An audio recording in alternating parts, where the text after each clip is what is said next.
فعالیت راغون دولتی کارزاری ننگ اما روزا با زبان‌های گوناگون دنیا برنامه‌های تاجیکستان با تشبس‌های بین‌المللی در سیارت دولت دوشنبه پیشروند خونه تشبسکار امیدی احتیاط تاجیکان و دنیا فتح نصرت فروغ اللهی. صبح دانایی کتاب مقامات است. امنیت باید بیش از هر وقت در دیگر چند هوشیار فصل سال باشند. سیر و مسائل سیاحت برای اقتصادی، صنعتی و جهانگردانی کشاورزی و علم اجتماعی فروغ معرفت محبوب راهنمای ما جامعه تاجیکستان آزاد و صاحب اختیار.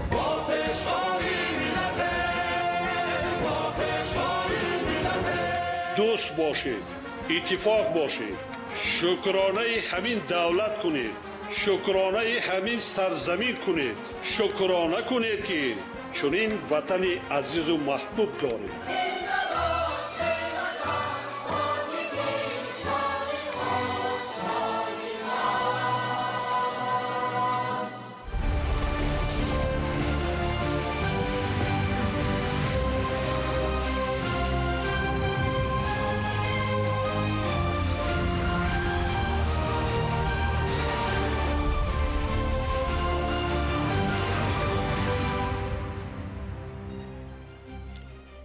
ассалому алайкум бинандагони гиромӣ.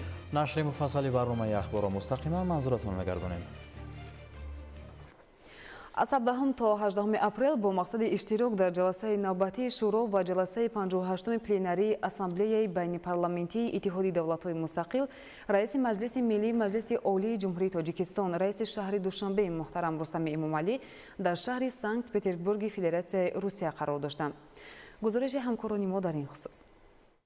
17 اپریل رئیس مجلس ملی مجلس عالی جمهوری تاجیکستان رئیس شهر دوشنبه محترم رستم امامعلی برای اشتراک در جلسه نوبتی شورا و جلسه 58 پلنری اسمبلی بین پارلمنتی اتحاد دولت‌های مستقل وارد شهر سنت پتربورگ فدراسیای روسیه شدند. در فرودگاه بین المللی پولکوه مهمون عالی قدر رئیس مجلس ملی مجلس عالی جمهوری تاجیکستان رئیس شهر دوشنبه محترم رستم امامعلی را نمایندگان رسمی شورای اسمبلی بین پارلمنتی اتحاد دولت‌های مستقل مأموریت شهر سنت پتربورگ سفیر فوق‌العاده و مختار جمهوری تاجیکستان در فدراسیای روسیه و دیگر شخصان رسمی صمیمانه استقبال گرفتند.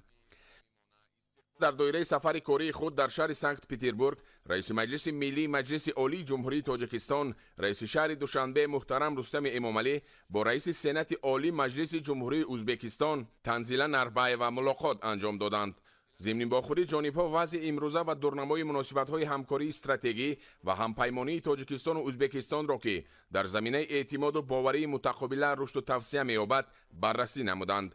امضای عهدنامه بین دو کشور درباره مناسبت‌های همپیمانی رویداد مهمی تاریخی نامیده شد. هر دو جانب از توسعه به‌میلان روابط بین پارلمنتی مجلس ملی و سنات عالی مجلس اظهار قناعتمندی نمودند. جانب‌ها بر رشد با سرعت مناسبت‌های دو دولت در ساحه‌های مختلف همکاری توجه ظاهر کرده، گسترش منبع رابطه‌های تجارتی و اقتصادی و فرهنگی و گومانیتری را مهم شماریدند. در ادامه صحبت دایر به مسائل‌های عمده منطقوی و بین‌المللی تبادل افکار انجام داده شد. در شهر سنت پتربورگ رئیس مجلس ملی مجلس عالی جمهوری تاجیکستان رئیس شهر دوشنبه محترم رستم امامعلی با رئیس اسمبلی بین پارلمنتی دولت‌های اشتراکی اتحاد دولت‌های مستقل رئیس شورای فدراسیای مجلس فدرالی فدراسیای روسیه محترم والنتینا ماتوینکا ملاقات نمودند. تاکید گردید که سهم رابطه‌های بین پارلمنتی از جمله فعالیت گسترده کمیسیا عاید به همکاری بین مجلس ملی و شورای فدراسیه در تحکیم مناسبت‌های بسیار جانبه تاجیکستان و روسیه نظررس است. جانب‌ها از تمایل مثبت رشد همکاری‌های اقتصادی و تجارتی و فرهنگی و گومانیتری میان دو کشور اظهار قناعتمندی نمودند. در واخوری جانب‌ها عاید به مسائل‌های دیگر روزنامه بین‌المللی و منطقوی تبادل افکار نمودند. در شهر سنت پتربورگ جلسه نوبتی شورای اسمبلی بین پارلمنتی دولت‌های اشتراکی اتحاد دولت‌های مستقل برگزار گردید که در آن رئیس مجلس ملی مجلس عالی جمهوری تاجیکستان رئیس شهر دوشنبه محترم رستم امامعلی اشتراک و سخنرانی نمودند. در جلسه مذکور اینچنین رئیس اسمبلی بین پارلمنتی دولت‌های اشتراکی اتحاد دولت‌های مستقل رئیس شورای فدراسیای مجلس فدرالی فدراسیای روسیه والنتینا ماتوینکا و راهبر پارلمان‌ها و هیئت‌های پارلمنتی دولت‌های اشتراکی اتحاد دولت‌های مستقل شرکت ورزیدند. طبق روزنامه در شورای اسامبله بین پارلمانی دولت‌های اشتراکی اتحاد دولت‌های مستقل مسئله‌ها را دایر به جنبست فعالیت شورای اسامبله بین پارلمانی در سال 2024 تشکیل مشاهده‌های انتخابات در حدود دولت‌های اشتراکی اتحاد دولت‌های مستقل، همکاری کشورهای سازمان عاید به تحکیم امنیت نزد سرحدی در مرزهای بیرونی و دیگر مسائل جاری مورد بررسی قرار داده شدند. ضمن سخنرانی خود رئیس مجلس ملی مجلس عالی جمهوری تاجیکستان رئیس شهر دوشنبه محترم رستم امامعلی عاید به نتیجه های انتخابات پارلمانی در جمهوری تاجیکستان ابراز نظر کرده از کار مشاهدان بین المللی اسامبله بین پارلمانی دولت های اشتراکی اتحاد دولت های مستقل اظهار قناعتمندی نمودند. صبح 18 اپریل در دایره سفر کاری خود در شهر سنت پتربورگ رئیس مجلس ملی مجلس عالی جمهوری تاجیکستان رئیس شهر دوشنبه محترم رستم امامعلی همراه راهبران هیئت‌های پارلمانی دولت‌های اشتراکی اتحاد دولت‌های مستقل در مراسم گلگذاری در آرامگاه یادگاری پیسکاریوف اشتراک نمودند. محترم رستم امامعلی در همینجا در نزد لوحه خاطروی سربازان قهرمان تاجیکستانی حمایتگران شهر لنینگراد در سالهای جنگ بزرگ وطنی گلدسته گذاشته به خاطر شهیدان ارج گذاشتند. دوامی روز رئیس مجلس ملی مجلس عالی جمهوری تاجیکستان رئیس شهر دوشنبه محترم رستم امامعلی در قصر توری شهر سنت پتربورگ در کار جلسه 58 پلنری اسامبله بین پارلمانی دولت‌های اشتراکی اتحاد دولت‌های مستقل اشتراک نمودند. در کار جلسه رئیسان پارلمان‌ها و هیئت‌های پارلمانی جمهوری‌های ارمنستان، بلاروس، قزاقستان، قرقیزستان، آذربایجان، ازبکستان و فدراسیون روسیه اشتراک نمودند. در دایره مسئله‌های روزنامه جلسه پلنری یک قطار لایحه‌های قانون‌های نمونوی اسامبله بین پارلمانی دولت‌های اشتراکی اتحاد دولت‌های مستقل از جمله درباره بهادهی کاداستری دولتی، تکنولوژی‌های ذهن صنعی، وارد نمودن تغییرات به جنبه رقمی‌کنونی کدکس نمونوی تعلیم در دولت‌های اشتراکی اتحاد دولت‌های مستقل و دیگر سندها بررسی گردیدند. وابسته به مسئله‌های روزنامه جلسه پلنری اسامبله بین پارلمانی محاکمه‌رانی صورت گرفته قرارهای دخلدار قبول کرده شدند. 18 اپریل در دایره چهاربینی‌های اسامبله بین پارلمانی دولت‌های اشتراکی اتحاد دولت‌های مستقل در شهر سنت پتربورگ رئیس مجلس ملی مجلس عالی جمهوری تاجیکستان رئیس شهر دوشنبه محترم رستم امامعلی با رئیس سنات پارلمان جمهوری قزاقستان محترم مولن اشیمبایف ملاقات انجام دادند. در ملاقات حالت امروزه و دورنمای مناسبت‌های استراتژیکی و همپیمانی تاجیکستان و قزاقستان اینچنین رابطه‌های بین پارلمانی دو کشور مورد بررسی قرار داده شد. سفر دولتی پرزیدنت جمهوری قزاقستان قاسم ژومارت توکایف به تاجیکستان در سال 2024 و به امضارسی عهدنامه درباره مناسبت‌های همپیمانی میان دو کشور برادر رویداد مهم در تاریخ مناسبت‌های دو جانبه ارزیابی گردید. جانب‌ها از روند رشد به‌میلان همکاری‌های سیاسی، تجارتی و اقتصادی و فرهنگی و گومانیتری اظهار قناعتمندی نمودند. در ادامه صحبت جانب‌ها عاید به دورنمای تحکیم همکاری دو کشور در بخش‌های گوناگون از جمله تقویت منبع روابط بین پارلمانی ابراز نظر کردند. در ادامه روز رئیس مجلس ملی مجلس عالی جمهوری تاجیکستان رئیس شهر دوشنبه محترم رستم امامعلی در جلسه تنتنوی اسامبله بین پارلمانی دولت‌های اشتراکی اتحاد دولت‌های مستقل با مناسبت 80 سالگی غلبه در جنگ بزرگ وطنی سالهای 1941 1945 اشتراک و سخنرانی نمودند. جلسه تنتنوی را رئیس اسامبله بین پارلمانی دولت‌های اشتراکی اتحاد دولت‌های مستقل رئیس شورای فدراسیون مجلس فدرالی فدراسیون روسیه والنتینا ماتویینکا حسن آغاز بخشیده سپس زیر آهنگ متنتن با تالار نسخه پرچم غلبه وارد کرده شد. ضمن سخنرانی محترم رستم امامعلی همتایان خود و حاضرین را به مناسبت فرارسی جشن 80 سالگی غلبه صمیمانه تبریک نموده تجلیل این سنه را از عنعنه‌های مهم تاریخی کشورهای اتحاد نمونه وحدت، همبستگی و حفظ مشترک صلح در سراسر عالم نامیدند. ذکر کرده شد که در سالهای این جنگ پرفاجعه تنها از تاجیکستان بیش از 300,000 نفر به میدان محاربه دعوت و سفربر کرده شدند. از 300,000 نفر بیش از 100,000 نفر آنها در محاربه ها هلاک گردیدند. تقریباً 45,000 ساکن تاجیکستان با کارخانه‌های منطقه‌های دیگر سابق اتحاد شوروی به کار فرستاده شدند که اکثریت آنها از آنجا به جنگ رفتند. جنگاوران تاجیک در همه محاربه‌های مهم جنگ بزرگ وطنی یعنی مدافعه مسکو، قلعه برست، کیف، سمالنسک، ادسا، سیواستوپل و دیگر شهرها اشتراک کرده در آزاد کردن محاصره لنینگراد و محاربه شدید زنجیره کورسک جنگ کردند. با افتخار و قناعتمندی قید گردید که تاجیکستان در قطار دیگر خلق‌های سابق اتحاد شوروی در غلبه بزرگ سهم ارزنده گذاشته است. در جلسه همچنین رهبران هیئت‌های پارلمانتی دولت‌های اشتراکچی اتحاد دولت‌های مستقل، کاتب ژنرالی اتحاد دولت‌های مستقل، نمایندگان تشکیلات سابقه‌داران، مأموریت شهر سنت پترزبورگ و اسامبله بین پارلمانتی جوانان اسامبله بین پارلمانتی دولت‌های اشتراکچی اتحاد دولت‌های مستقل اشتراک و سخنرانی نمودند. در فرجام به اشتراکداران جلسه تنتنوی برنامه فرهنگی بخشیده به 80 سالگی غلبه در جنگ بزرگ وطنی سالهای 1941-1945 نمایش داده شد. رئیس مجلس ملی مجلس عالی جمهوری تاجیکستان رئیس شهر دوشنبه محترم رستم امامعلی بعد از اشتراک در جلسه 58 پلنری اسامبله بین پارلمانتی دولت‌های اشتراکچی اتحاد دولت‌های مستقل از شهر سنت پترزبورگ فدراسیون روسیه به وطن برگشتند.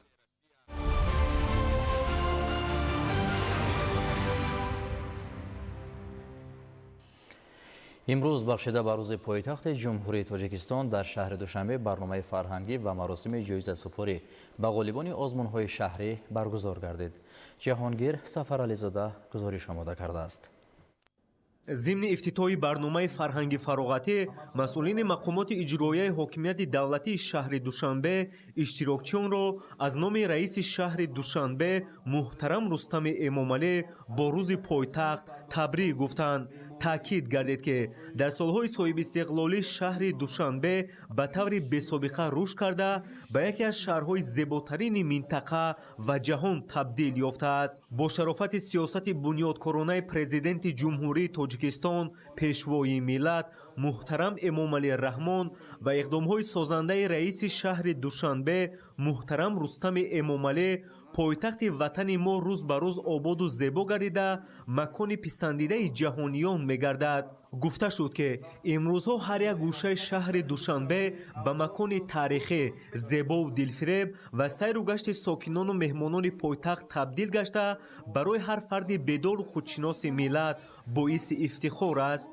در چاره‌بینی آزمون‌های شهری در ساحه تندرستی و معارف شهر دوشنبه، بیمارخانه سال، مؤسسه کمک اولیه طبی و سانیتاری سال، طبیب سال، طبیب اویلوی سال، کارمند میانه طبی سال، مربی سال، آموزگار سال، خواننده سال، گیرندگان استیپندیای رئیس شهر دوشنبه و دیگر آزمون‌های شهری جنبست گردیده غالبان در وضعیت تنتنوی با مکافات‌های مقامات اجرایی حاکمیت دولتی شهر دوشنبه سرفراز گردانیده شدند. من کوزود فتح‌الله محرری ورزه تلویزیون تاجیکستان و غالب آزمون شهری تو قلب تاجیکستان دوشنبه از روی نامیناسیون ایجاد شعر بهترین سزاوار جای اول در این آزمون با نفوذ گردیدم که خود را خیلی سرفراز احساس میکنم. همچون یک ایجادکار خواستم که زیبایی های این شهر را به رشته نظم بکشم و این نیز الهام بخش ما بود شهر دلارای دوشنبه و تمنا میکنیم که این شهر همیشه در 4 فصل سال گل شکوفان و زیبا باشد. یادآور می‌شویم که امروز بخشیده به روز پایتخت جمهوری تاجیکستان برنامه‌های گوناگون ادانه از جمله مسابقه ورزشی نیم‌ماراتون بین‌المللی دوشنبه برگزار گردیده در آن ورزشگران از تاجیکستان و دیگر کشورها اشتراک نمودند که با مکافات‌های پولی قدردانی گردیدند. در ادامه برنامه هوسکاران جوان و هنرمندان شناخته کشور با سرود و ترانه‌های جالب هنرنمایی کرده فضای ادانه بزمگاه را پرشکوه تر گردانیدند. جهانگیر سفرعلیزاده محمد سعید کمال، شهر دوشنبه، اخبار.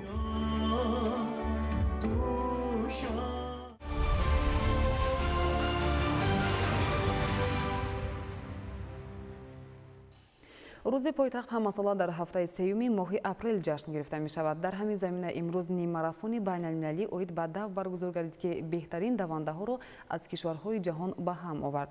شرح بیشتری موضوع در گزارش همکارانمان. صبح امروز بخشیده به روز پایتخت جمهوری تاجیکستان 15مین نیم ماراتون بین المللی دوشنبه با تشبوس مقامات اجرایی حکومت دولتی شهر دوشنبه دایر شد. در نیم ماراتون بین المللی دوشنبه ورزشگران از کشورهای مختلف، شهرهای با دوشنبه برادرشهر و شهرهای پیمان همکاری اقتصادی و اجتماعی داشته ҳунарнамоӣ карда малакаи хешро нишон доданд.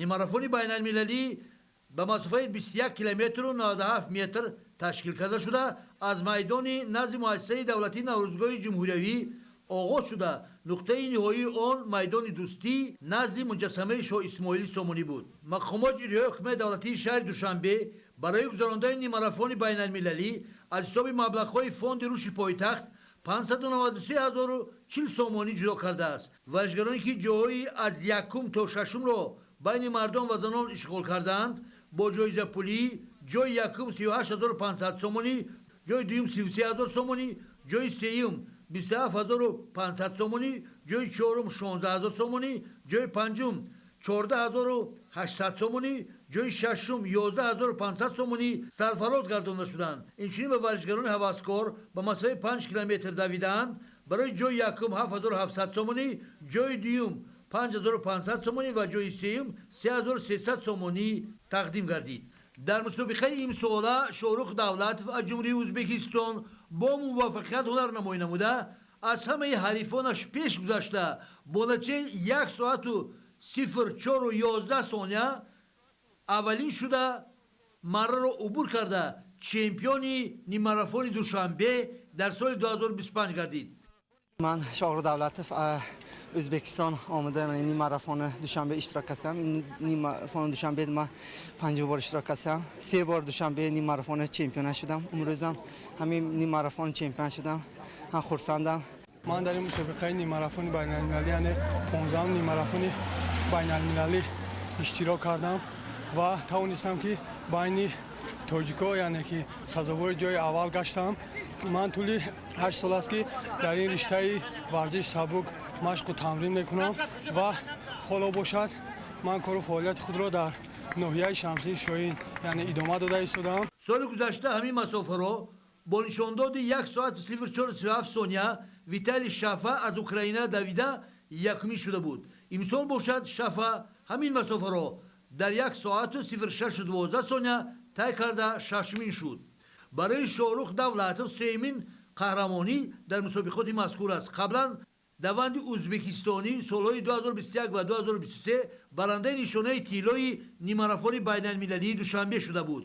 فنتی گیرما از آفریقا با نشانداد 1 ساعت 04:14 ثانیه و حسن میرساییتوف از ازبکستان با نشانداد 1 ساعت 04:42 ثانیه به مرحله رسیده صاحب مدال‌های نقره و برنجی گردیدند.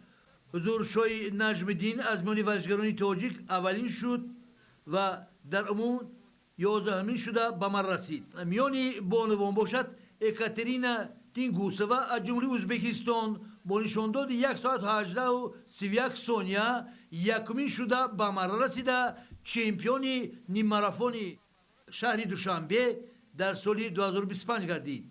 ایلینا سرگیوا از روسیه با نشانداد 1 ساعت 18:34 ثانیه دوم و الکساندر داوینیا با نشانداد 1 ساعت 19:06 ثانیه از روسیه با گرفتن مدال برنجی سرفراز گردید. در مسابقه سال گذشته عزیزخان میرزا اکبرова از جمهوری ازبکستان با نشانداد 1 ساعت 18:44 ثانیه یکمین بود که نتیجه مسابقه امسال از گذشته دیده بهتر است. در مسابقه سال گذشته رجب ماه عبداللهیوا با نشانداد 1 ساعت 25:03 ثانیه چهارمین و مهینه بارانова با نشانداد 1 ساعت 30:12 ثانیه ششمین شده از کشور ما میان بانوان به مرحله رسیده بودند. در مسابقه امسال رجب ماه 12مین و مهینه 16مین شدند. من پنجمین بار است که در این مسافه 21 کیلومتر اشتراک میکنم. من در این مسافه 21 کیلومتر در بین تاجیکا سزاوار جای اول گشتم. کوشش میکنیم که جاهای نمایان را اشغال نماییم. یادآور میشیم که نیم ماراتون دوشنبه از سال 2010 در روز پایتخت که شنبه 3 ماه اپریل تجدید کرده می شود برگزار می گردد و سال 2013 با تقویم مسابقه اساسیاسیون بین‌المللی ماراتون ها و دوها در مسافه دور وارد گردیده است.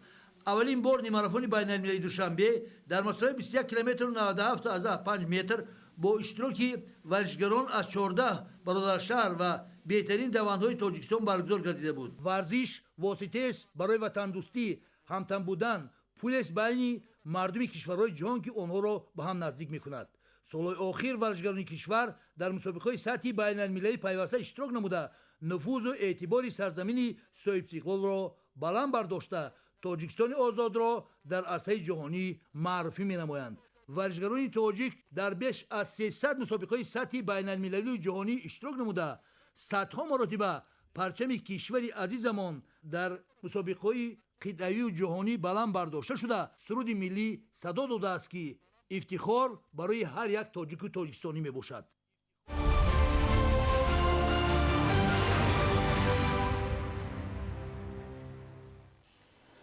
душанбе шаҳри орзуҳо ва қалби тоҷикистони соҳиби истиқлол. ба ифтихори рӯзи пойтахти тоҷикистон шаҳри душанбе ҳамоишҳои тантанавӣ баргузор гардид. гузориши ҳамкоронамон.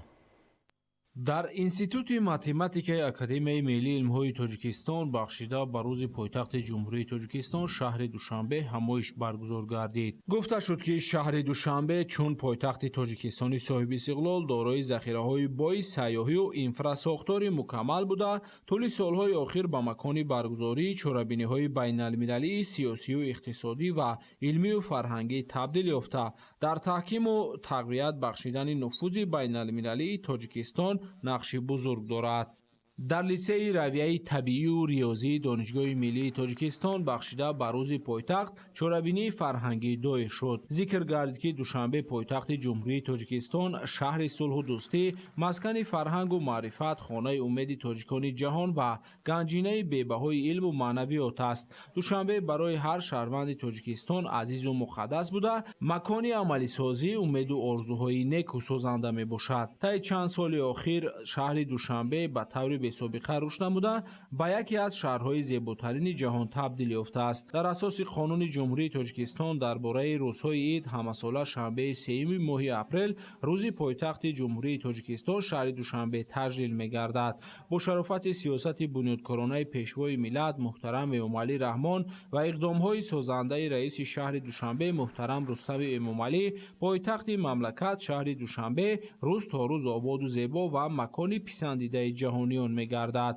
мардуми сарбаланду ватандӯсти шаҳри душанбе анъанаҳои неки бунёдкориву созандагии ватани муқаддасро идома бахшида бо сарҷамъиву муттаҳидӣ барои пешрафти тоҷикистони соҳиби истиқлол ва ободии пойтахти он саҳми босазои хешро дареғ намедоранд ва ба дастовардҳои боз ҳам бештари иҷтимоию иқтисодӣ ва маданиву маишӣ ба ҳусни ин зебо шаҳри ҷаҳон ҷилову шаҳомати тоза зам мекунанд. бо анҷоми корҳои созандагиву ободонӣ душанбе ба шаҳри зебову замонавӣ табдил ёфта, дар он биноҳои баландошиёна бо меҳмонхонаю марказҳои хизматрасонӣ ва корхонаҳои саноатӣ фаъолияти пурсамар доранд.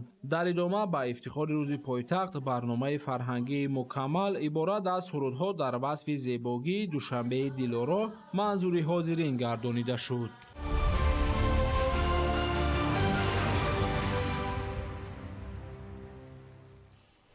дар толори бошгоҳи меҳмонхонаи сант реҷенси кувайт бо ташаббуси сафорати ҷумҳурии тоҷикистон дар давлати кувайт бахшида ба 30-солагии истиқрори муносибатҳои дипломатии ҷумҳурии тоҷикистон ва давлати кувайт пазироии расмӣ доир гардид.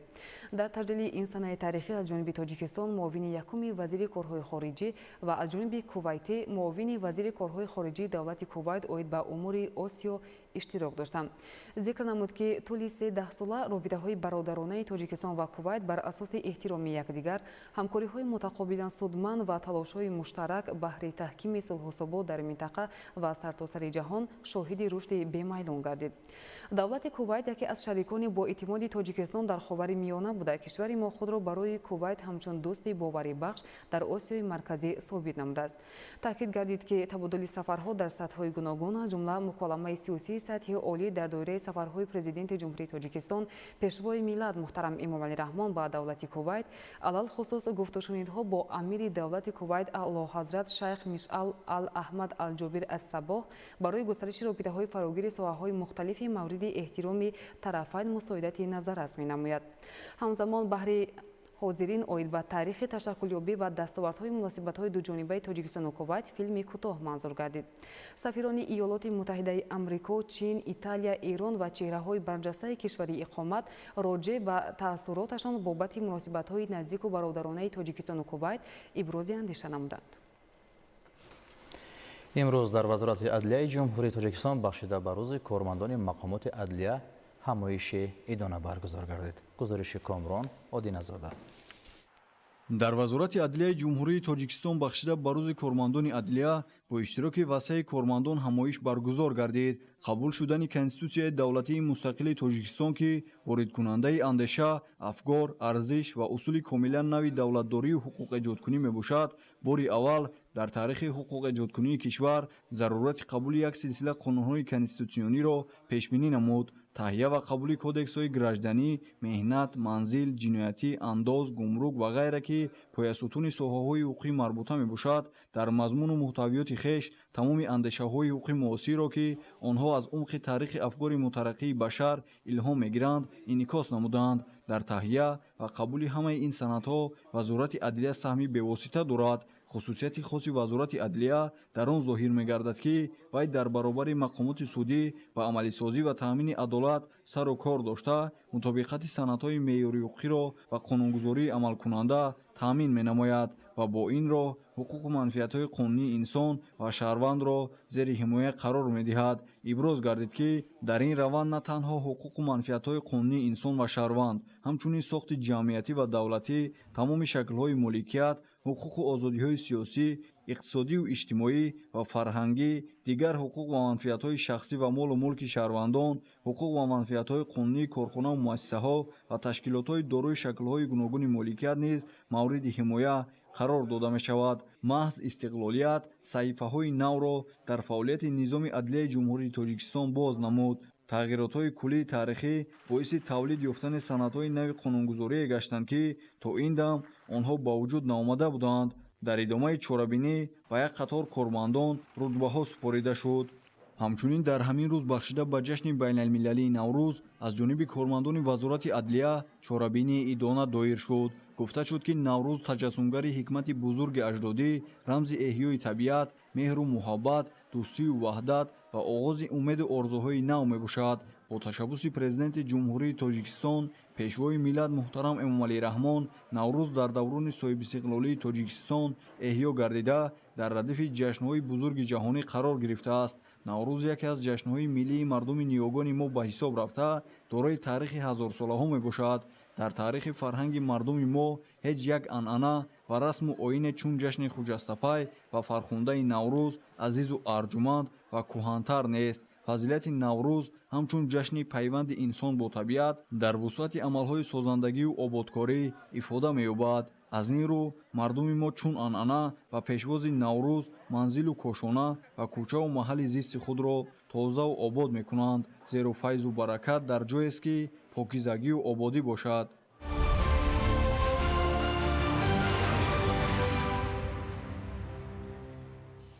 бар асари боронҳои шадиди чанд рӯзи охир дар ҳудуди ҷамоати деҳоти қалъаи хунби ноҳияи Дарвоз омадани сел ва фаромадани яш ба қайд гирифта шуд. айни замон дар ин масир корҳои бартарафсозии оқибатҳои офати табиӣ идома дорад. бар асари боронҳои шадиду пайдарҳами соли равон дар ҳудуди ҷамоати деҳоти қалъаи хуми ноҳияи Дарвоз омадани сел ва кӯпора ба қайд гирифта шуд ки дар натиҷа роҳи автомобилгарди аҳамияти байналмилалӣ доштаи Душанбе Кӯлоб қалъаи хум хоруғро дар километрҳои 103 мавзеи Хостав ва 325 деҳаи шикави ҷамоати деҳоти Нулванд, инчунин километраи 352 воқеъ дар деҳаи Умараки ҷамоати деҳоти қалъаи хум банд намуд. ҷиҳати сари вақт бартараф намудани ҳолати баймономада ва кушодани роҳи аҳамияти байналмилалӣ дошта, техникаю механизмҳо аз ҷониби муассисаи давлатии нигоҳдории роҳҳои автомобилгарди ноҳияи Дарвоз, бахши риёсати кумитаи ҳолатҳои фавқулода ва мудофиаи граждании вилояти мухтори Кӯҳистони Бадахшон дар ноҳияи Дарвоз ва лоиҳаи сохтмони роҳи қалъаи Хумванҷ даромадгоҳи Рӯшон сафарбар гардиданд. шурӯъ аз лаҳзаҳои рух додани офати табиӣ, масъулини мақомоти иҷроияи ҳокимияти давлатии ноҳияи Дарвоз барои бартараф намудани оқибати офати табиӣ ва тоза намудани шоҳроҳи байналмилалӣ ва роҳҳои байни деҳа аз хоку гулу сангпораҳо тадбирҳои фаврӣ андешида, техникаву механизмҳои заруриро истифода карданд. инчунин роҳҳои байни деҳа ва шоҳроҳҳои байналмилалиро тоза намуда барои ҳаракати бемамонияти нақлиёт ва мусофирон шароитро фароҳам карданд. аз ҷониби мақомоти иҷроияи ҳокимияти давлатии ноҳияи Дарвоз дар мавзеъҳое ки хатари фаромадани сел мавҷуд аст, навбатдории шабонарӯзӣ ташкил гардидааст. ин ҳадаф барои сари вақт пешгирию бартараф кардани офати табиӣ дар фасли баҳор равона карда шудааст. дар ҳоли ҳозир роҳҳо аз селу санчархо тоза гардида, ҳаракат дар масири аҳамияти байналмилалӣ доштаи Душанбе Кӯлоб, қалъаи Хум Хоруғ Мурғоб таъмин аст. хушназари Зиё, ноҳияи Дарвоз, ахбор.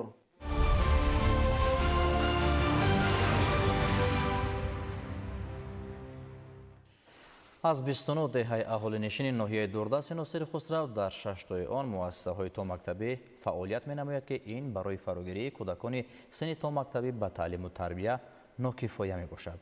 бо мақсади ҳалли ин мушкилот масъулини ноҳия дар ҳамкорӣ бо соҳибкорон нақша доранд ки марҳила ба марҳила дар деҳаҳое ки бештар аз 1000 истиқоматкунанда дорад муассисаҳои томактабӣ бунёд намоянд. ҳоло дар 6 муассисаи томактабии фаъолияткунанда дар ноҳияи дурдасти носири хусрав 225 нафар ва дар марказҳои инкишофи кӯдаки назди муассисаҳои таълимӣ 1276 нафар фарзандони сокинон ба таълиму тарбия фаро гирифта шуданд ки ин нишон дод 30% фарогирии таҳсилоти томактабиро дар ноҳия ташкил менамояд. таҳсилоти томактабӣ яке аз самтҳои афзалиятноки соҳаи маориф маҳсуб ёфта аз ҷониби роҳбарияти ҳукумати ҷумҳурии тоҷикистон мунтазам дастгирӣ меёбад. бинобар ин президенти мамлакат муҳтарам эмомалӣ раҳмон ҳанӯз соли 2010 дар паёми хеш ба маҷлиси олӣ таъкид намуда буданд ки имрӯз вақти он расидааст ки ба зинаи аввали низоми маориф яъне тарбияи томактабӣ таваҷҷӯҳи махсус зоҳир карда шавад, зеро дар муассисаҳои тарбияи томактабӣ хиштҳои нахустини бинои шахсият ва ҷаҳонбинии инсон гузошта мешавад. дар маҷмӯъ таи солҳои соҳибистиқлолӣ тавре дар паёми имсолаи президенти мамлакат иброз гардид, дар кишвар 262 муассисаи томактабӣ сохта ба истифода дода шудааст. бо вуҷуди корҳои то имрӯз дар соҳаи маориф амалӣ гардида, президенти мамлакат зимни ироаи паёми имсола ба ҳукумати мамлакат, вазорати маориф ва илм ва роҳбарони мақомоти иҷроияи маҳаллии ҳокимияти давлатӣ супориш доданд ки бо дар назардошти афзоиши аҳолӣ ва зиёд гардидани шумораи кӯдакону намрасон тадбирҳои мушаххас андешанд. яъне дар 5 соли оянда бо истифода аз ҳамаи сарчашмаҳои маблағгузорӣ ва бо дар назардошти ҳадафи шуда барои фарогирии 50% кӯдакони сину соли томактабӣ бунёди 800 муассисаи таҳсилоти томактабиро таъмин намоянд. роҳбарияти вилоятҳо ва шаҳру ноҳияҳо дар 5 соли оянда бо дар назардошти афзоиши аҳолӣ барои дар ҳар як маҳалли аҳолинишин ки 100 оила зиндагӣ мекунад ҳатман бунёд кардани як муассисаи томактабӣ тадбирҳои зарурӣ андешанд. эҳтиёҷот ба муассисаҳои томактабӣ дар ноҳияи носири хусрав ҳаст. дар доираи 35-солагии истиқлоли давлатии ҷумҳурии тоҷикистон дар ноҳияи носири хусрав дар деҳаи кӯҳкамар муассисаи томактабӣ сохта ба истифода дода шуд ва ҳамин сол нақша дорем ки дар ҷамоати деҳоти хоталон боғчаи бачагона сохта ба истифода диҳем. баъри дар амал татбиқ намудани дастуру супоришҳои пешвои муаззами миллат ки дар паёми навбати худ ироа намуда буданд, оид ба сохта ба истифода додани боғчаҳои бачагона такя ба соҳибкорон нақшабандӣ кардем. албатта марҳила ба марҳила боғчаҳои бачагона сохта ба истифода медиҳем. мутахассисон иброз менамоянд ки омӯзиши барвақтии кӯдак ба гирифтани таҳсили минбаъда дар мактаб заминаи асосӣ мегузорад. он алоқамандии байни оила ва мактабро таъмин намуда дар ҳаёти кӯдак қадами муҳимтарин ба ҳисоб меравад. аз ин лиҳоз сол аз сол дар шаҳру ноҳияҳои мамлакат ба фаъолияти марказҳои инкишофи кӯдак ва муассисаҳои томактабӣ афзалият дода шуда ҷиҳати ҳарчи бештар фаро гирифтани кӯдакон дар чунин муассисаҳо шароити мусоид фароҳам оварда мешавад.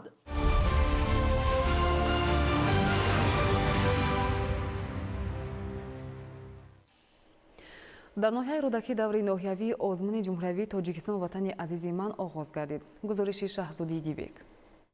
соли ҳафтум аст ки бо амри президенти ҷумҳурии тоҷикистон пешвои миллат муҳтарам эмомалӣ раҳмон озмуни ҷумҳуриявии тоҷикистон ватани азизи ман баргузор мегардад. бо ин мақсад дар муассисаи давлатии коллеҷи ҷумҳуриявии фарҳанги ноҳияи рӯдакӣ даври ноҳиявии озмуни ҷумҳуриявии тоҷикистон ватани азизи ман оғоз гардид. озмун аз рӯи 4 номинатсия сарояндагӣ, навозандагӣ, санъати тасвирӣ ва дизайн доир шуд ки дар умум 247 иштирокчӣ ташкил медиҳад. озмун бо мақсади дарёфти истеъдодҳои нав дар соҳаи санъати мусиқӣ ва сарояндагӣ, тасвирӣ ва дизайн, баланд бардоштани маҳорати касбӣ ва зебоишиносӣ, тақвият бахшидан ба ҳунари баланди иҷрокунандагӣ, таблиғ ва эҳёи ҳунарҳои мардумӣ, муаррифии фарҳанги волои миллати тоҷик, эҳтиром ва арҷгузорӣ ба суннатҳои неки аҷдодӣ, сатҳи касбии асарҳои нави мусиқӣ, офарандагӣ, интихоби намунаҳои беҳтарини оҳангу суруд, коллексияҳо ва асарҳои расомӣ ки фарҳанги гузашта ва имрӯзаи миллати тоҷикро таҷассум менамоянд, гузаронида мешавад. озмун ва ғояи асосии суруду оҳанг ва асарҳои мусиқиро ки ба озмун пешниҳод мешаванд, тараннуми шахсиятҳои барҷастаи халқи тоҷик, дастовардҳои замони истиқлоли давлатӣ, арҷ гузоштан ба анъанаҳои милливу меросӣ, пурғановати ниёгон дар бар мегирад. ёдовар мешавем ки бо дастури пешвои миллат муҳтарам Эмомалӣ Раҳмон барои ғолибони даври ҷумҳуриявӣ ки ба гирифтани шоҳҷоиза ҷойҳои якум, дуюм ва сеюми озмун шарафёб мегарданд, дар баробари мукофоти пулӣ инчунин имтиёзҳои дигар низ пешбинӣ шудаанд. аз ҷумла онҳо ҳуқуқи иштирок дар чорабиниҳои сатҳи ҷумҳуриявӣ ва байналмилалиро пайдо намуда тавассути барномаҳои телевизионӣ ва радиоӣ муарриф мегарданд. Шаҳзоди Дибек, Маҳмад Саиди Камол, Ахбор.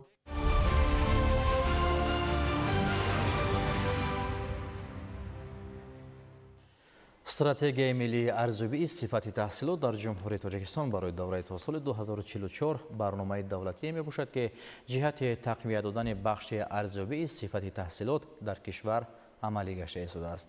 дар ҳамин замина чанд рӯз мешавад ки дар муассисаҳои таҳсилоти миёнаи умумии пойтахти кишвар даври озмоишии арзёбии байналмилалӣ ки то кунун миёни 60 кишвари ҷаҳон роҳандозӣ гаштааст идома дорад. озмоиши маҳаллии тадқиқоти байналмилалии пешрафти саводи хондан дар байни хонандагони синфҳои чоруми ҷумҳурии тоҷикистон дар арзёбии байналмилалии пилз 2026 ки дар асоси лоиҳаи муҳити таълим асоси таҳсилоти босифат амалӣ карда мешавад, таи чанд рӯз мешавад ки дар муассисаҳои таҳсилоти миёнаи умумии шаҳри Душанбе идома дорад. тавре иттилоъ дода шуд, озмоиши мазкур аз ду қисм иборат буда, дар он матнҳо аз ҷумла ҳикоя, қисса, афзона ва матнҳои маълумотӣ истифода бурда мешавад ва хонандагонро зарур аст ки вобаста ба матнҳои пешниҳодшуда қобилияти фаҳмидану дарки матнро истифода баранд. қабл аз оғози озмоиши маҳаллии тадқиқоти байналмилалии пешрафти саводи хондан дар байни хонандагони синфҳои чоруми ҷумҳурии Тоҷикистон, иштирок дар ин таҳқиқот кӯмак менамояд то маълумот пайдо намоем ки чӣ гуна низоми таҳсилот ва барномаҳои таълимӣ дар саросари ҷаҳон ба ҳам мувофиқату тафовут доранд ва чӣ гуна мо метавонем аз беҳтарин таҷрибаҳои ҷаҳонӣ барои рушди маорифи Тоҷикистон истифода намоем. гуфта шуд ки сифати таҳсилот бо дар назардошти таълими шароити мусоид барои таълиму тарбия, иқтидори кадрӣ, адабиёти таълимӣ ба қобилияти зеҳнии физиологии тарбиятгирандагону хонандагон мутобиқ, воситаҳои таълимӣ, маводи методию аёнӣ, инчунин аз худкунии барномаҳои таълимию тарбиявии мувофиқ ба талаботи стандартҳои давлатии таҳсилот мавриди арзёбӣ қарор мегирад. ҳамзамон таъкид карда шуд ки бо иштирок дар арзёбии байналмилалии пилз 2026 роҳи дар амал татбиқ кардани муносибати босалоҳияти таълимӣ дар зинаи таҳсилоти ибтидоӣ ҳамвор гашта, омӯзгорон бо истифода аз намунаи супоришҳои ин арзёбӣ ба шогирдони худ дар ҳаёт татбиқ намудани донишҳои андӯхтаи хешро бо роҳу усулҳои муосири таълим ба роҳ мемонанд. ба иттилои масъулин, озмоиш дар байни 42 муассисаи таълимии 25 шаҳру навоҳии кишвар бо фарогирии 1181 нафар хонандагони синфҳои чорум то 1 моҳи майи соли ҷорӣ идома меёбад. ҳамзамон дар ин рӯз дар баробари баргузории озмоиши мазкур дар байни маъмурияти муассисаи таълимӣ, омӯзгорон ва падару модарон суҳбату пурсишҳои самимӣ бо мақсади муайян кардани омилҳои ба раванди таълиму тарбияи хонандагон таъсиррасон, таваҷҷӯҳи ҳарчи бештари волидайн ба таълиму тадриси фарзандон дар баробари мактабу маориф ва ҳамкории фаъоли падару модарон бо омӯзгорон доир карда шуд.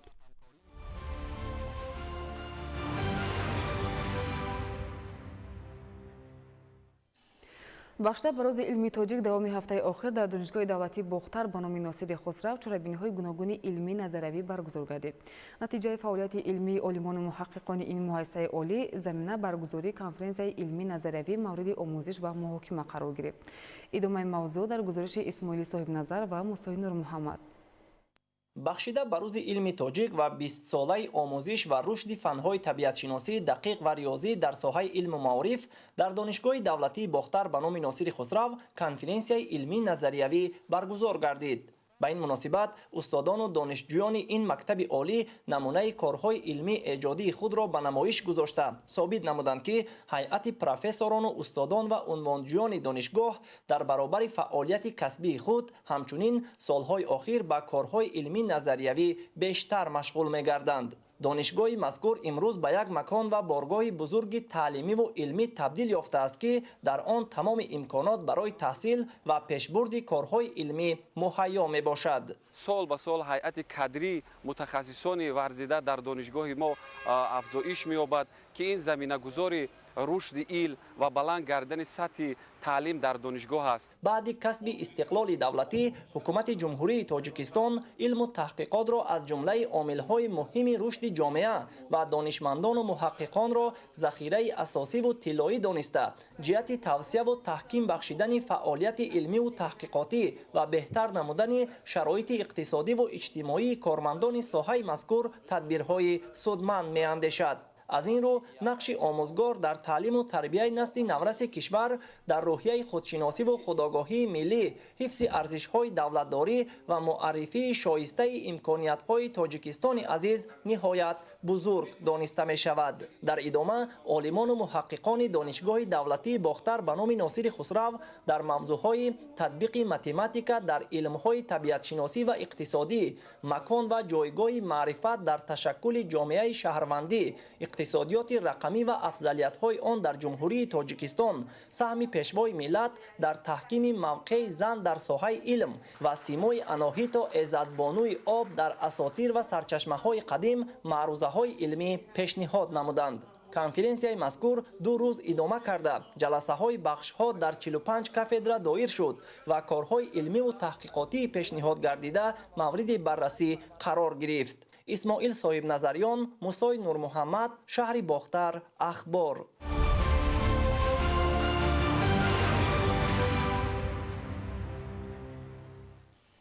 мавсими нави сайёҳӣ дар мавзеи ҳафткӯли шаҳри Панҷакент оғоз гардид. сайёҳони зиёде барои тамошо намудани зебоиҳои нотакрор ва мавзеъҳои мӯъҷизанок ба ин ҷо меоянд. гузориши ҳамкорамон Далери Боздор ва Шаҳбоз Қурбонзода. мавсими нави сайёҳӣ дар мавзеи ҳафткӯли шаҳри Панҷакент оғоз гардид. айни ҳол мо дар кӯли ҳафтуми он қарор дорем. ин ҷо ҳаво накати фора медорад ва ҳамин гуна акси офтоб дар ин кӯл рангорангӣ ва ҷилои дигареро ба худ касб намудааст.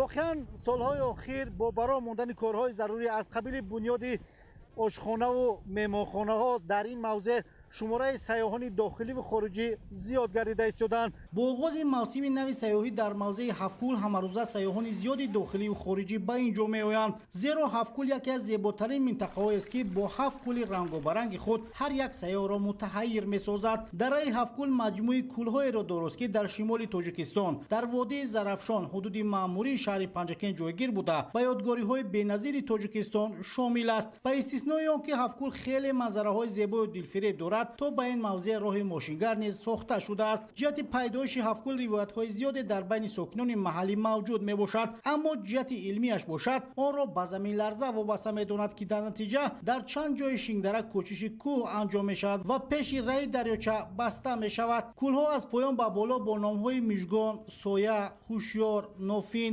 Хурдак, Марғзор ва Ҳазорчашма ҷойгир буда бо рангорангӣ ва зебогии худ аз якдигар фарқ мекунанд. обрави ин кӯлҳо хеле ҷолиб мебошад, яъне аз як кӯл ба кӯли дигар об ба таги замин ҷорӣ мешавад ва ин раванд то кӯли поёнӣ айнан ҳамин хел идома меёбад. хулас омилҳои зиёде ҳастанд ки меҳмонони дохилӣ чӣ ки сайёҳони хориҷиро ҳам мафтун мекунанд.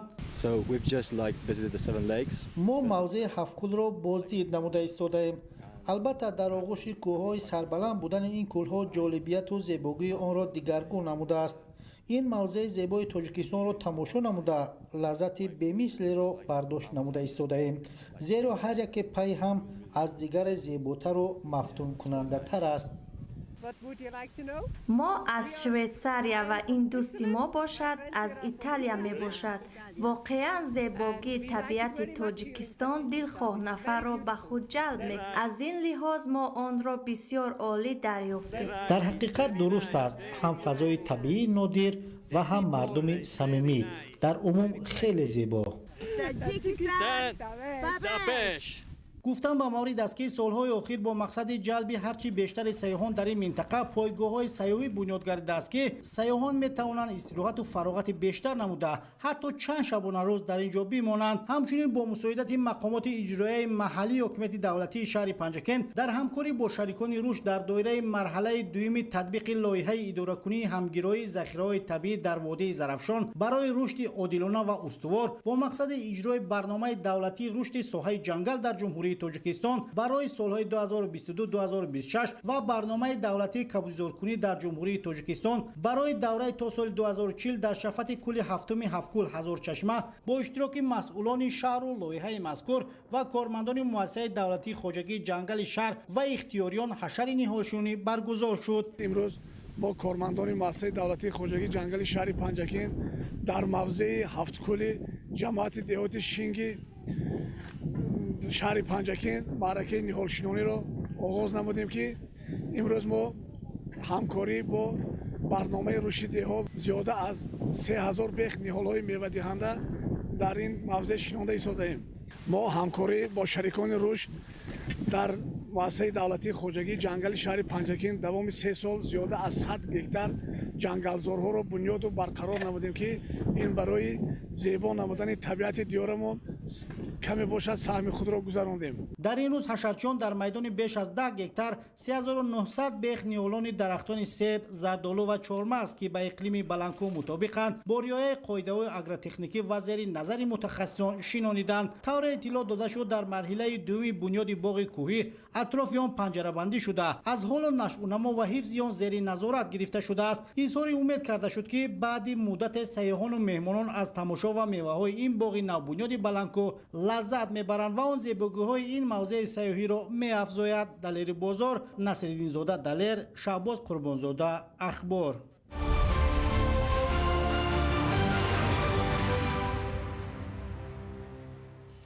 در ناحیه روشن به رشد زنبور اصل پروری توجه خاص روانه گردیده است.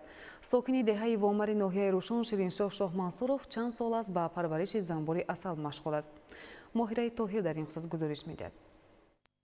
با در نظر داشت شرایط اقلیمی ولایت مختار کوهستان بدخشان با موجود بودن مقدار زیادی درختان، بوته‌زارها، رستنی‌های گرددهنده و شاید جدا کننده امکانیت رشد ساحه زنبور اصل پروری در ولایت موجود می باشد. از روی اطلاع ریاست کشاورزی ولایت مختار کوهستان بدخشان به ولایت آذره در همه ساختارهای خواجگیداری ولایت بیش از 9600 عائله زنبور اصل موجود هستند. ناحیه روشن از جهت جایگزینی جغرافیایی خود برای رشد ساحه باغداری و زنبور اصل پروری شرایط مساعد دارد. با استفاده از چنین امکانات در مرکز ناحیه روشن زیاده از 10 نفر به پرورش زنبور اصل مشغول هستند. ساکن دهه وامر ناحیه روشن شیرینشاه شاه منصورov از زمره چنین شخصانی است که چند سال باز به پرورش زنبور اصل مشغول می باشد. این خواجگیدار فعلا زیاده از 55 قوطی زنبور اصل را پرورش نموده نیت زیاد نمودن قوطی های زنبور را دارد. به گفت وی موضع وامر برای پرورش زنبور اصل شرایط کافی دارد. در برابر باغات در جنگلزارها گیاهای زیادی شفایی نشونما می‌یابند که شاهد نه تنها بامزه بلکه طبابتی دارند. این اصل پرور میگوید ساحه زنبور اصل پروری واقعا کم خرج و منفعتناک میباشد که همه ساله از 10 تن زیادتر اصل را استحصال میکند و به صادرات میبرارد. طلبات به اصل خیلی زیاد بوده آن را اساسا بیرون از کشور نیز به صادرات میبرارند. ماهره طاهر، مبارک رستم، ناحیه روشن، اخبار.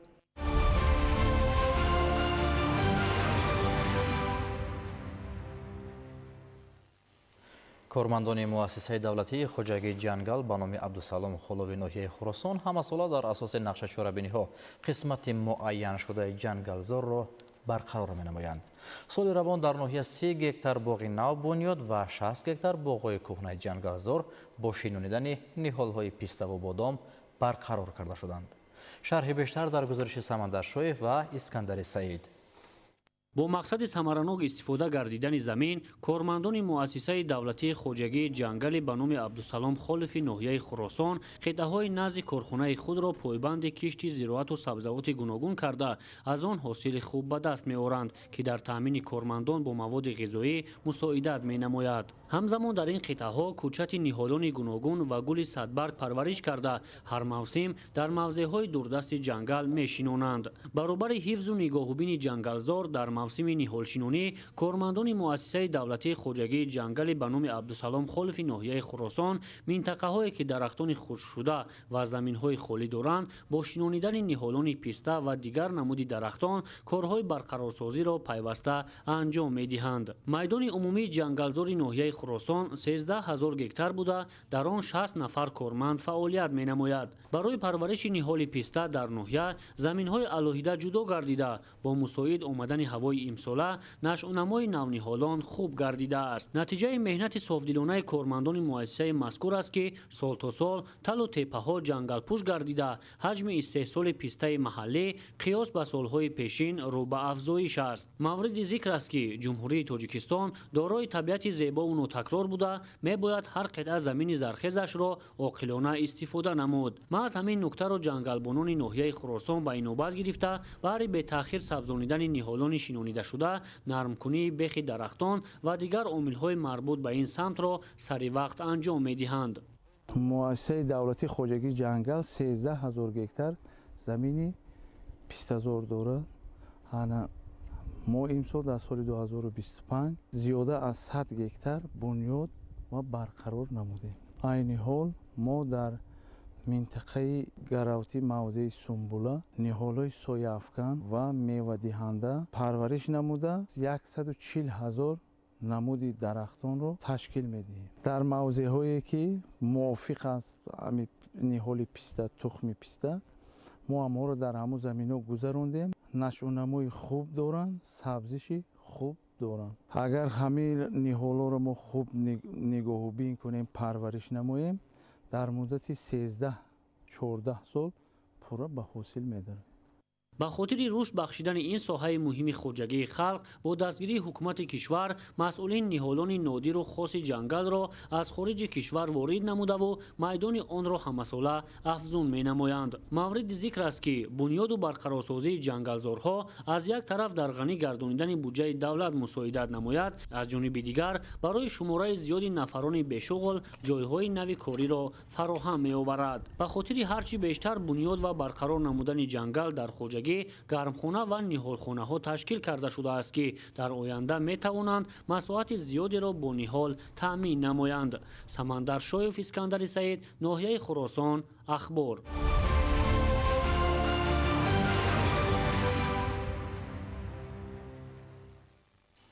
кишоварзони ноҳияи файзобод ҳамасола дар асоси маслиҳати мутахассисон бо истифода аз имконоти иқтидорӣ мавҷуда талош бар он мекунанд ки баробари ба гардиш даровардани заминҳои нав дар роҳи расидан ба яке аз ҳадафҳои стратегӣ таъмини амнияти озуқаворӣ саҳмгузор бошанд.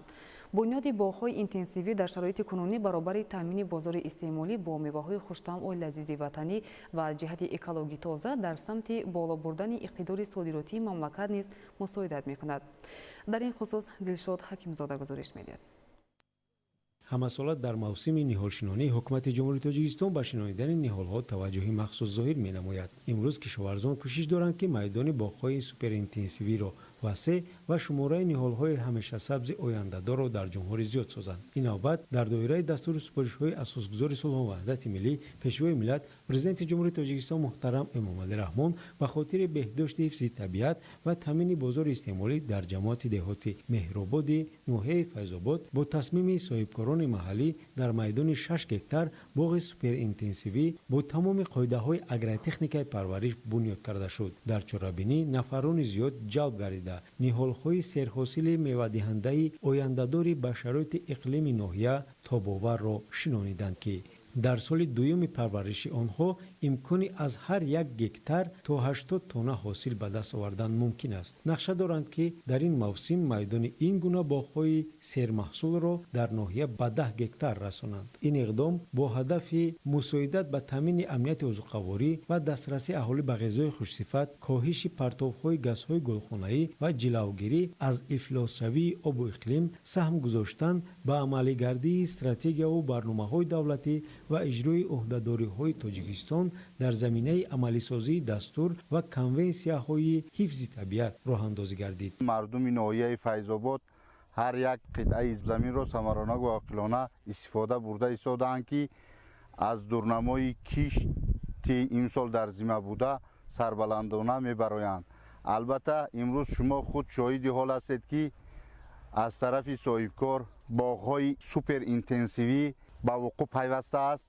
البته این باغ‌ها در سال دوم حاصل دلخواه خود را الکی می‌دهد و این میوه آن به صادرات نگران کننده می باشد. باغ‌های سوپر اینتنسیوی و اینتنسیوی در ناحیه وسعت خود را یافته ایستاده است.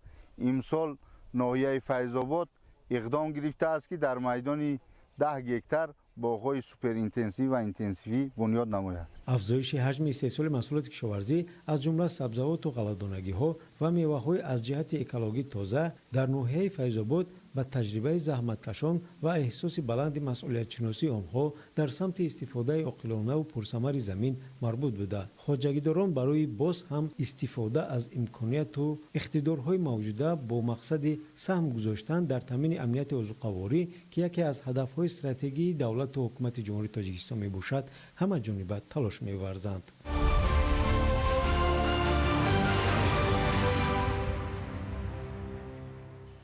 در ناحیه رشت از نوسازی 4 پایگاه آبکشی آغاز گردید.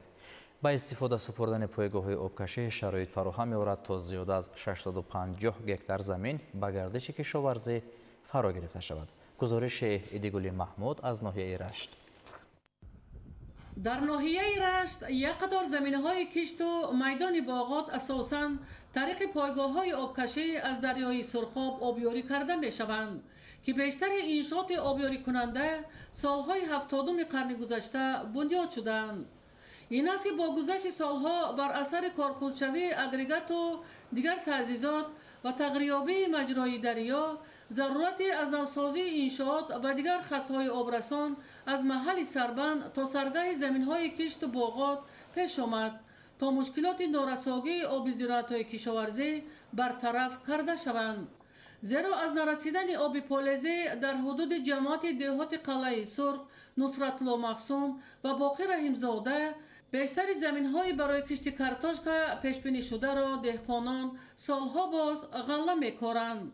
سال جاری در پرتو دستور و هدایت‌های سازنده پرزیدنت جمهوری تاجیکستان محترم امامعلی رحمان و برنامه‌های ساحوی از نوسازی یک قطار پایگاه‌های آبکشی آغاز گردید که با انجام کارهای وصل و نصب اگریگات‌های پراقتدار زمانوی مشکلات نارسایی آب زراعت‌های پالیزی در حدود 4 جماعت دهات برطرف خواهد شد. در دوره بهداشت زمین و آبیاری ناحیه رشت 18 عدد نهرهای خودجاری و 9 عدد پایگاه‌های آبکشی موجود میباشد که 1620 هکتار را آبیاری میکنند.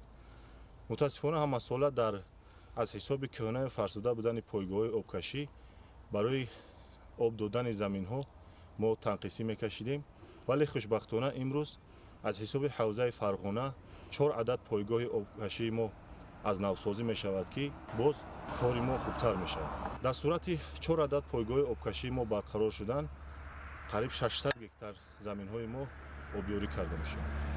در این ردیف پایگاه آبکشی قنبریان قلعه سرخ، محله فرودگاه و 2 پایگاه حدود جماعت دهات به نام باقی رحیم‌زاده با تجهیزات و اگریگات‌های زمانوی پورا از نوسازی کرده می‌شوند که آن در آینده به پیشرفت ساحه کشاورزی مساعدت خواهد کرد. برای در مدت معین شده اجرا نمودن کارهای به نقشه گرفته شده در پایگاه آبکشی ناحیه رشت متخصصان پودرچی علاقه تمام اگریگات و تجهیزات‌ها را به مکان پیش‌بینی شده آوردند تا وصل و نصب آنها را با صفت بلند انجام دهند که در موسم آبیاری زمین‌های کشت و میدان باغات با آب پورا تامین کرده شوند. از جمله سال جاری با تغییریابی اقلیم برای افزایش میدان کشت و استحصال کارتوشکا در نزد کشاورزان ناحیه رشت وظیفه‌های بسا پرمسئولیت گذاشته شده است تا آنها توانند از زمین‌های موجوده عاقلانه و ثمرناک استفاده برده با محصولات خوش‌صفت محلی از جمله کارتوشکا در تامین امنیت عضوقواری و فراوانی بازارهای کشورمان سهم ارزنده خود را گذارند. ایدیگولی محمود، دادرجان میرزازاده برای برنامه اخبار از ناحیه رشت.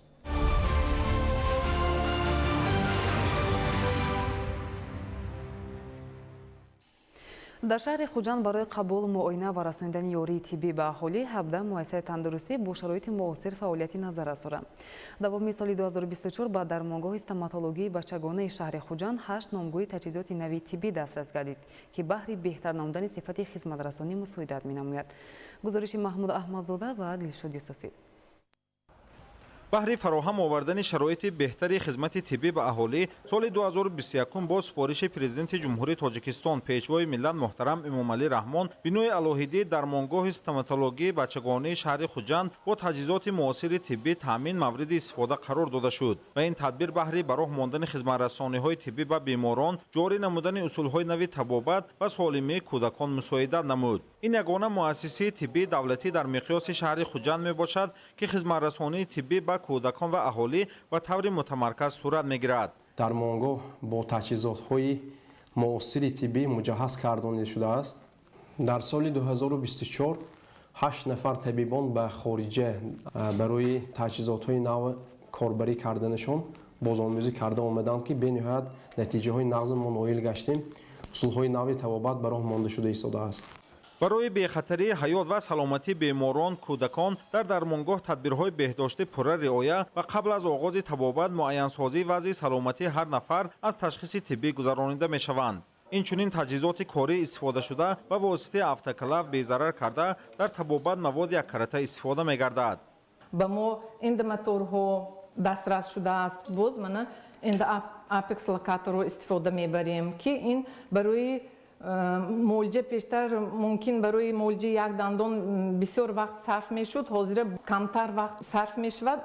برای روند فعالیت آسان نمودن کار طبیبان در مدت کوتاه برقرار نمودن سلامتی بیماران 25 نامگوی تجهیزات طبی موجود بوده. سال 2024 با مساعدت حکومت جمهوری تاجیکستان و درمانگاه استماتولوژی بچگانه شهر خوجند باز 8 نامگوی تجهیزات نوی طبی دسترس کرده شد.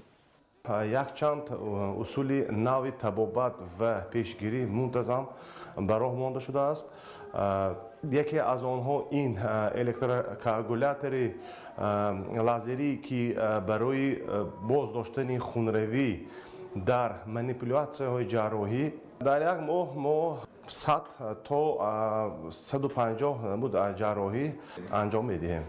درمانگاه استماتولوژی بچگانه شهر خوجند به طور شبانه روزی فعالیت کرده در برابر یاری طبی، طبابت، تدبیرهای فهماندهی بهر پیشگیری بیماری‌های استماتولوژی بین کودکان و نورسان وسیع براه مانده شده است که عامل بردن طرز حیات سالم میباشد. طور کارمندان ساحه ابراز می‌دارند امکانات و شرایط فراهم گردیده جوابگوی زمان معاصر در این درمانگاه و دیگر مؤسسه‌های طبی به آن مساعدت می‌نماید که اهالی بیماران به سرسانی و خرج کم تشخیص و طبابت را در داخل کشور انجام دهند.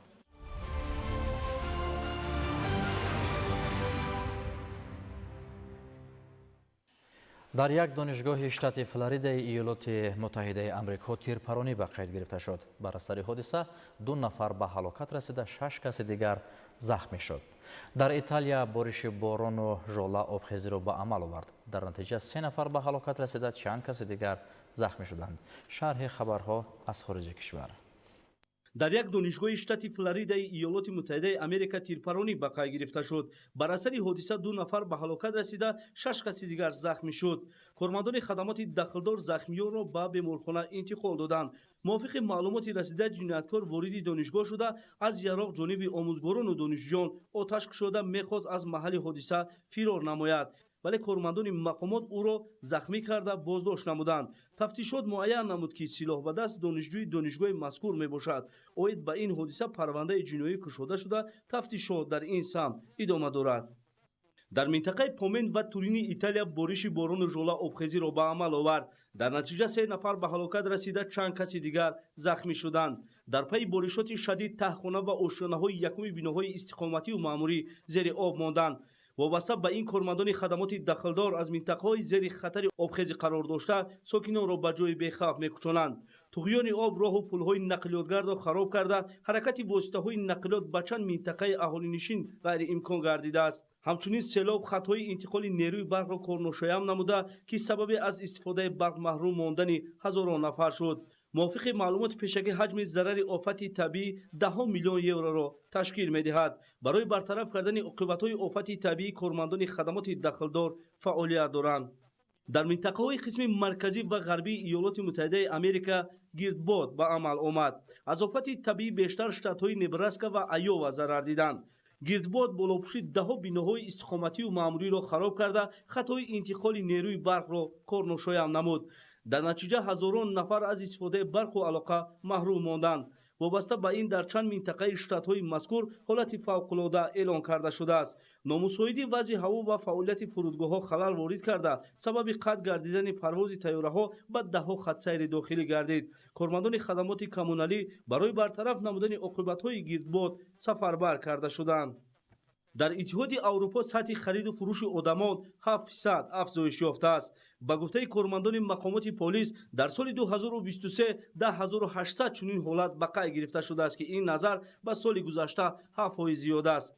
қочоқи инсон на танҳо дар минтақаҳои камбизоат дар ҳоли рушд аст. дар соли 2023 дар кишварҳои иттиҳоди аврупо беш аз 10 500 қурбонии қочоқи инсон ба қайд гирифта шудааст ки аз 3-2 ҳиссаи онҳо занону духтарон ва боқимонда мардон мебошанд.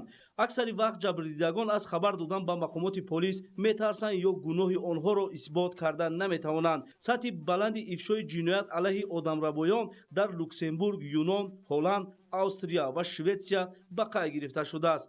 ба гуфтаи коршиносон қариб нисфи рабудашудагон мавриди озори ҷинсӣ қарор гирифтанд ва 35% дигар ба ғуломи меҳнатӣ ва талбандагӣ машғул буданд. шаклҳои дигари издивоҷи маҷбурӣ, фарзандхонӣ ғайриқонунӣ инчунин фурӯши кӯдаконро дар бар мегирад. тибқи иттилои Созмони Милали Муттаҳид, проблемаи хариду фурӯши одамон дар тамоми ҷаҳон актуалӣ буда, аз рӯи даромади пули бад аз фурӯши маводи мухаддир ва аслиҳа ҷойи сеюмро ишғол мекунад. ба маълумоти Созмони Милали Муттаҳид, гурӯҳҳои одамрабоён бо чунин роҳҳои ғайриқонунӣ ҳар сол беш аз $200 миллиард фоида мебинанд.